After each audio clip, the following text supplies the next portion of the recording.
Ya, selamat pagi anak-anak. Bagaimana kabar kalian hari ini? Ya, Miss harap kalian tetap dalam keadaan yang sehat dan sukacita ya di dalam Tuhan. Nah, sekarang kita akan melanjutkan materi kita pada unit pendapatan nasional ya. Seperti yang Miss Evita sudah pernah jelaskan bahwa masih ada metode perhitungan pendapatan nasional. Ya, kalian sudah berhasil menghitung pendapatan nasional dari 6 komponen ya, yang ada GDP, GNP, NNP, NNI, PI dan DI. Ya, 6 komponen kalian sudah berhasil menghitung. Sekarang kita akan lihat dari metode perhitungan pendapatan nasionalnya ya, ada 3. Ya, nanti yang akan kita bahas itu ada melalui pendekatan produksi, pendekatan pendapatan dan pendekatan pengeluaran ya. Sebelum kita bahas lebih lanjut, kita mau lihat dulu nih, apa sih sebenarnya manfaat dari pendapatan nasional? Ya.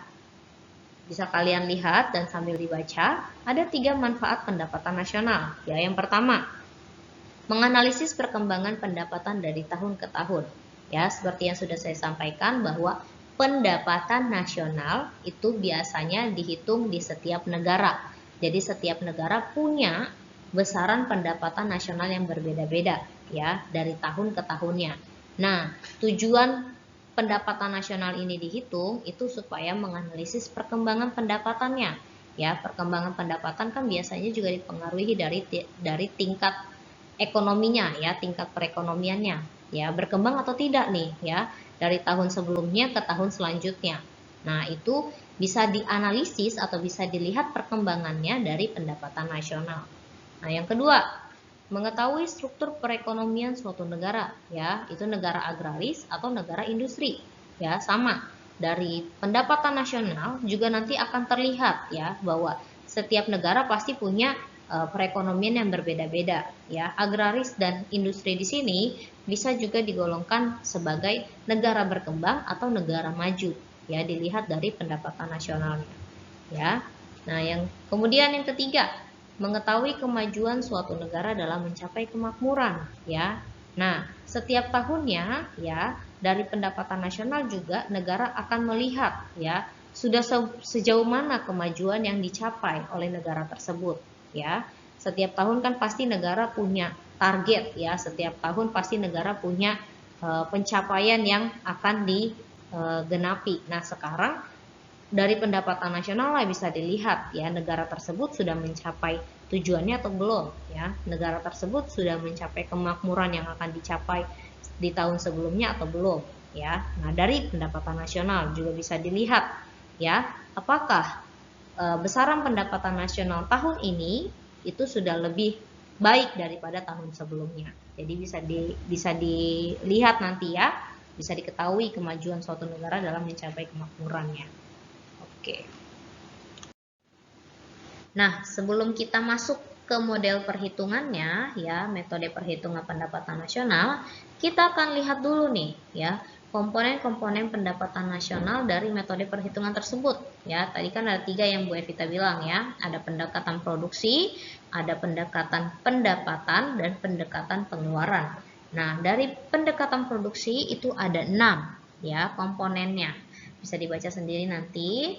Kemudian komponen berdasarkan pendekatan pendapatan itu ada 5 ya. Yang ketiga itu komponen pendapatan nasional berdasarkan pendekatan pengeluaran itu ada 4 ya. Jadi komponen-komponen ini akan mempengaruhi atau ada hubungannya dan dimasukkan dalam perhitungan ya, nanti masuk ke dalam rumus ya. Kita akan cek perhitungannya. Nah, sekarang kita akan cek ya rumus dari metode perhitungan pendapatan nasional tadi. Ya, ini yang pertama ada pendekatan produksi, ini rumusnya. Ya, yang kedua pendekatan pendapatan, kemudian yang ketiga pendekatan pengeluaran. Ya, kita akan bahas sama-sama apa sih huruf-huruf yang ada di rumus ini. Ya, apa itu Y, apa itu P, apa itu Q, apa itu W, R, I, C, G, I, dan segala macamnya. Ya, kita akan bahas sama-sama. Oke, kita akan masuk kepada metode perhitungan yang pertama ya, ada pendekatan produksi ya. Kita akan cari tahu dulu apa sih sebenarnya pendekatan produksi itu. Ya, perhitungan pendapatan nasional dengan metode pendekatan produksi itu dilakukan dengan cara menjumlahkan secara keseluruhan nilai tambah atau value add yang diproduksi oleh berbagai sektor industri. Ya, ini tadi rumusnya sudah ada di slide sebelumnya. Y sama dengan P1 dikali Q1 ditambah P2 dikali Q2 ditambah dan seterusnya. Ya. Nah, sekarang kita akan masuk ke contoh soal. Nah, kalian bisa lihat ya di tabel berikut ya, ada jenis barangnya itu ada 4, kapas, benang, kain, baju dengan harga yang berbeda, nilai tambah yang berbeda, jumlahnya sama, dan ini hasil dari Pi kali Q. Ya, Pi kali Q-nya yang mana ya? Ini nih yang saya sudah warnain biru ya. Yang sudah saya warnain biru, saya sengaja buat biru di sini supaya kalian tidak bingung ya, mana Pi yang dimaksud atau price yang dimaksud ya. Price yang dimaksud di sini adalah nilai tambahnya, bukan harganya. Ya, kita akan masuk ya. Untuk produksi sebuah baju ya pasti dimulai dari kapas ya. Nah, kita lihat dari kapasnya dulu ya. Kapas ya, dari sebuah kapas dihargai sebesar 12.000, ya berarti nilai tambahnya masih tetap 12.000 dengan jumlah 10, makanya 12.000 dikali 10 berarti hasilnya 120. Nah, dari sebuah kapas jadi sebuah benang ya. Jadi sebuah benang. Nah, dari benang ini harganya jadi 16.000 ya. Berarti nilai tambahnya 4.000. Nah, 4.000-nya dari mana? 4.000-nya itu dari nilai tambah sebuah kapas menjadi benang. Ya, kan tadi kapasnya 12.000. Ketika jadi benang harganya jadi 16.000. Berarti ada nilai tambahnya di dalam 4.000. Nah, nilai tambah ini yang kalian kalikan jadi Pi kali Q-nya ya. Jadi perhitungan pendapatan nasionalnya menjadi 40.000 ya. Kemudian ya, dari sebuah kapas benang menjadi sebuah kain ya dengan harga 26.000 ya. Berarti nilai tambahnya berapa di situ ya? Ada nilai tambah 10.000 di dalamnya ya. Nah, 10.000 ini yang akan kalian kali 10 ya menjadi 100.000 ya. Sama seperti baju juga ya. Dari sebuah kapas benang menjadi kain dan baju ya. Nah, harga baju menjadi 50.000. Nah, nilai tambah di dalamnya 24.000. Nah, 24.000 ini yang dikalikan 10 menjadi 240.000 ya. Nah, ini ya Pi kali Q ini ya yang akan terhitung sebagai pendekatan produksi. Ya, kan tadi pendekatan produksi itu menjumlahkan secara keseluruhan nilai tambah. Ya, ini nilai tambahnya. Keseluruhan nilai tambah ya yang diproduksi oleh setiap sektor industri ya. Ini sektor industri yang dimaksud dari kapas, benang, kain, baju. Nilai tambahnya berapa ya? Itu dikali jumlahnya baru dapat hasilnya. Nah, ini pendapatan nasional yang dihitung berdasarkan pendekatan produksi. Ya. Nah, dari sini ya bisa dilihat kemudian kalian akan kerjakan. Nah, tugas pertama, buatlah satu contoh perhitungan nilai tambah yang menggunakan metode pendekatan produksi. Ya, lihat satu produk yang dijadikan itu dari mulai bahan dasarnya ya. Jadi perhitungan itu berarti mulai dari bahan dasar. Ya, ini kan sebelum jadi baju kan dari kapas ke benang, benang ke kain, kain ke baju. Ya, setiap harganya itu punya nilai tambah. Nilai tambahnya itu yang dijumlahkan, kemudian itu terhitung sebagai pendapatan nasional berdasarkan pendekatan produksi. Sekarang saya minta kalian buat satu contoh saja ya perhitungan nilai tambah yang menggunakan metode pendekatan produksi. Bu, harganya bagaimana? Harganya bebas, nilai tambahnya berarti dari kalian juga, jumlahnya dari kalian. Saya hanya minta kalian imajinasikan ya buat satu perhitungan nilai tambah ya yang memperlihatkan atau menunjukkan perhitungan dengan menggunakan metode pendekatan produksi. Oke, sekarang kita akan melanjutkan metode perhitungan pendapatan nasional yang kedua melalui pendekatan pendapatan. Ya, kita akan lihat dulu pengertiannya. Metode perhitungan pendapatan nasional melalui pendekatan pendapatan itu dilakukan dengan cara menjumlahkan pendapatan yang diterima oleh seluruh pemilik faktor produksi, di mana pemilik faktor produksi di sini adalah rumah tangga keluarga atau RTK selama 1 tahun ya. Sebelumnya Miss sudah pernah kasih tahu bahwa pendapatan nasional itu tetap dihitung dalam kurun waktu 1 tahun. Ya, pendapatan di sini berupa sewa, bunga, upah, dan laba usaha. Kita akan lihat masuk ke dalam rumus. Sebelumnya ini ada tabel rincian beberapa rumusnya. Ya, kita lihat dulu rumusnya. Rumusnya itu adalah Y sama dengan W plus R plus I plus P, di mana Y di sini sama dengan pendapatan nasional, W itu adalah wage, R itu adalah rent, I itu adalah interest, dan P itu adalah profit. Nah, kita kembali ke tabel. Lihat ya, faktor produksinya itu adalah tanah, tenaga kerja, modal, dan skill. Di mana tanah pendapatannya berupa sewa, yang disimbolkan sebagai R atau rent, tenaga kerja pendapatannya berupa upah gaji, yang disimbolkan sebagai W atau wage, modal pendapatannya berupa bunga, yang disimbolkan sebagai I atau interest, skill pendapatannya berupa laba, yang disimbolkan sebagai P atau profit. Jadi rumusnya Y sama dengan W plus R plus I plus P. Sekarang kita akan coba masuk ke contoh soal. Ya, perhatikan baik-baik contoh soalnya. Ya, itu yang diketahui ada upah, laba, pengeluaran pemerintah, pendapatan bunga, pendapatan sewa, impor, konsumsi, ekspor, dan investasi. Biasanya di setiap soal itu ada banyak yang diketahui itu hanya untuk menjebak. Jadi perhatikan baik-baik apa yang diminta soal. Ya, perhatikan yang di tulisan merah. Dari data tersebut, hitunglah pendapatan nasional dengan pendekatan pendapatan. Jadi fokus kepada pendekatan pendapatan. Pendekatan pendapatan itu, kamu berarti lihat rumusnya. W plus R plus I plus P. Ya, W itu apa?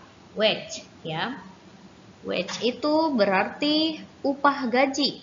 Upah gajinya berapa? 250. Ya, masuk lagi ke R atau rent.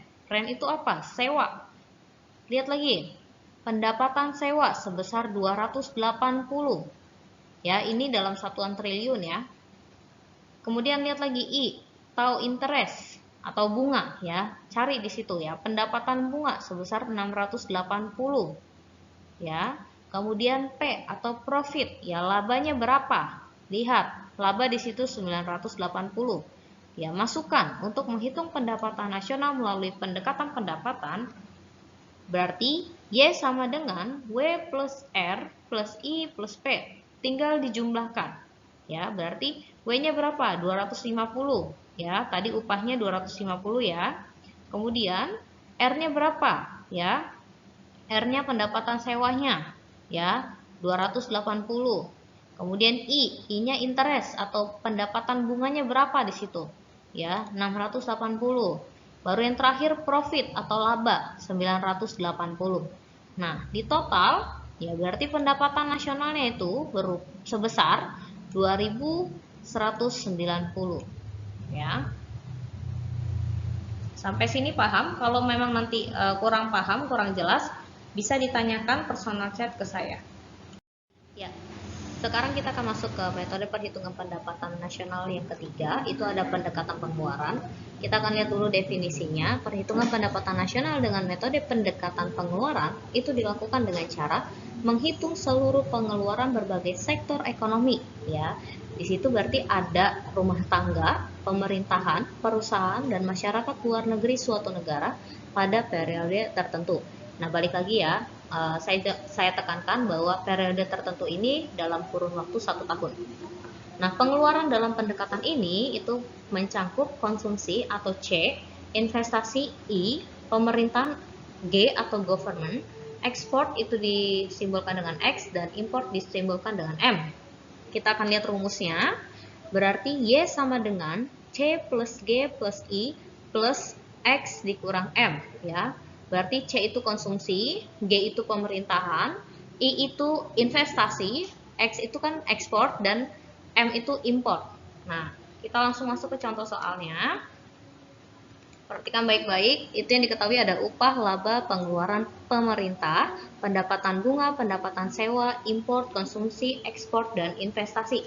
Balik lagi saya ingatkan bahwa semua yang diketahui di soal belum tentu dipakai, dalam arti bisa jadi untuk menjebak kamu. Jadi perhatikan baik-baik instruksi soalnya apa yang dicari di situ ya. Dari data tersebut, hitunglah pendapatan nasional dengan pendekatan pengeluaran. Ya, berarti lihat yang diketahui itu hanya yang dilibatkan dalam rumus ya. Masuk ke rumusnya, Y sama dengan C plus G plus I plus X dikurang M. Nah, berarti cari C-nya itu apa? Konsumsi. Ya, konsumsinya berapa? Sebesar 800. Ini balik lagi dalam satu satuan triliun ya. G itu apa? G itu tadi government atau pemerintahan. Berapa besaran pengeluaran pemerintahannya di situ? 620. Ya. Balik lagi cek I-nya berapa atau investasinya? Investasinya itu sebesar 600. Ya. Kemudian ditambah X dikurang M. Ya, ini dalam kurung X dikurang M. Jadi segala sesuatu yang dalam kurung itu kamu harus hitung terlebih dahulu. Ya. X itu ekspor. Berapa ekspornya? 200.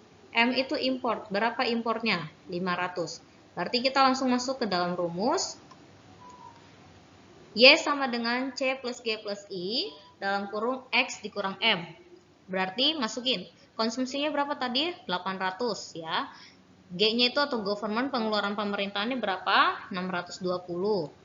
Terus I-nya berapa? Investasi 600. Ya, kemudian dikurang dulu dihitung dulu terlebih dahulu ekspor dikurang importnya berapa? Ekspornya itu 200, importnya itu 500. Ya, berarti kan hasilnya nanti dari sini minus 300. Nah, di total berarti pendapatan nasional melalui pendekatan pengeluaran pada contoh soal ini sebesar 1.720. Oke, kalau nanti masih belum paham bisa hubungi saya secara personal. Ya, jadi di sini ada tugas 2 latihan 1. Nanti kalian bisa kerjakan, perhatikan baik-baik apa yang diminta dari soalnya. Itu mengenai pendapatan nasional yang dihitung melalui metode pendekatan pendapatan. Jadi perhatikan baik-baik apa yang diketahui dan apa yang ditanya. Nah, kemudian ada tugas 3 juga, latihan soal 2. Ini sebagai latihan kalian, perhatikan juga apa yang diminta, itu pendapatan nasional melalui pendekatan pengeluaran. Nanti kalian bisa kerjakan bersama dengan tugas soal 1 yang tadi ada di slide sebelumnya. Nanti setelah video pembelajaran ini selesai kalian dengarkan. Nanti ada satu soal terakhir, jadi totalnya ada 4 soal yang kalian kerjakan. Nah, sekarang kita akan lanjutkan ke materi pendapatan per kapita. Ya, seharusnya kalian sudah minimal pernah mendengarkan pendapatan per kapita, ya. Nah, apa itu pendapatan per kapita? Pendapatan per kapita adalah pendapatan rata-rata seluruh penduduk pada suatu negara. Ya, kata kapita berasal dari bahasa Latin yang artinya per kepala. Ya, jadi biasanya pendapatan per kapita ini digunakan sebagai satu bentuk ukuran, ya, ukuran untuk tingkat kesejahteraan dan kemakmuran suatu negara, ya, karena nilainya diperoleh dari pendapatan rata-rata masyarakat yang berada pada negara tersebut. Nah, kita melihat dulu nih fungsinya sebelum kita bahas apa hubungan antara pendapatan nasional, jumlah penduduk dengan pendapatan per kapita. Kita akan cek dulu fungsi dari pendapatan per kapita. Ya, kita akan cek dulu fungsi dari pendapatan per kapita. Ya, fungsi dari pendapatan per kapita sendiri ada 4, ya. Ini mirip-mirip dengan manfaat dari pendapatan nasional. Makanya nanti kita akan bahas apa sih hubungan dari pendapatan nasional, pendapatan per kapita dengan jumlah penduduk. Ya, kita lihat dulu fungsi pendapatan per kapita. Yang pertama, sebagai perbandingan kesejahteraan penduduk suatu negara dari tahun ke tahun. Ya, tadi waktu kita bahas manfaat dari pendapatan nasional juga ada ya, perbandingan kesejahteraan penduduk. Ya, di mana pendapatan per kapita itu dihitung juga dari penghasilan setiap penduduk, ya. Nah, ini tujuannya untuk ada nih perbandingan kesejahteraan penduduk dari negara tersebut, ya, dari tahun sebelumnya untuk tahun yang sekarang atau tahun yang akan datang. Ya, kemudian yang kedua, sebagai perbandingan kesejahteraan suatu negara dengan negara lain, ya, untuk melihat nih sejauh mana tingkat kesejahteraan yang sudah tercapai atau tujuan yang sudah dicapai negara tersebut, ya, atau sejauh mana peningkatan ekonomi dari negara tersebut dengan dibandingkan pendapatan per kapita dari negara lain. Ya, kemudian yang ketiga, sebagai perbandingan tingkat standar hidup masing-masing negara dari tahun ke tahun. Yang keempat, sebagai data pengambilan kebijakan dalam bidang ekonomi. Jadi pendapatan per kapita juga biasanya dihitung setiap tahunnya, itu untuk kebijakan dalam bidang ekonomi, mungkin dalam pengambilan keputusan atau pembuatan kebijakan lainnya, ya.